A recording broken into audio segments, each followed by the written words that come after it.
Moses prepared Joshua for leadership, ensuring the next generation would lead the Israelites. There was Eli and Samuel. Eli, a priest, mentored Samuel, who would become a prophet. There was Elijah and Elisha.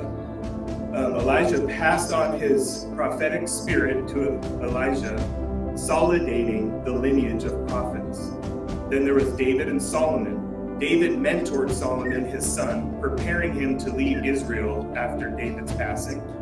And then there was Paul and Timothy. Paul and Timothy is the one we're going to look into a little bit more. Paul and Timothy, Paul is the mentor after Jesus has ascended to heaven, and he has left his Holy Spirit with him. The other ones were in the Old Testament, but they're a great spot if you're looking for mentorship or what it looks like, or if you want the biblical truth about mentorship. These are a great kind of place to go to. And obviously, Jesus and his disciples. We know that as Christians, we want to represent and be like Christ. So we should always look at how he was with his disciples, how he mentored. He was the teacher, the great teacher, the greatest teacher of them all, and to his disciples. Next slide, Gabe. So how do we become mentors? Mentorship first starts with us, with you. If you have to be you have to be mentored before you can become a mentor. Like a teacher, we can't really become a teacher unless we were taught something, unless you have your own ideas, agendas, or whatever you're going to do.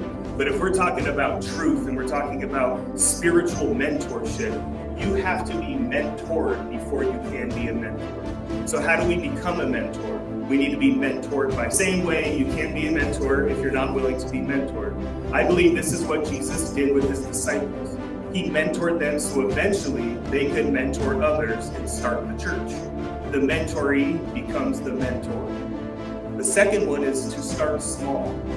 To be a mentor, I believe you need to start small. Jesus himself could have mentored the whole world if he wanted to. He's God. He could have took everybody and mentored them all, but for some reason he picked out 12 people. He picked out a small amount of people compared to who he could have mentored. So I believe the criteria to be a mentor is to start it small. And I've learned, I should say, in this church that our first ministry should be at our home. So our mentorship should first and foremost be at our home. It should start with our children, our wives, our moms and dads, our brothers and sisters, like physical brothers and sisters, and we should start there. So the criteria to start mentoring is to start small and to see where it takes you.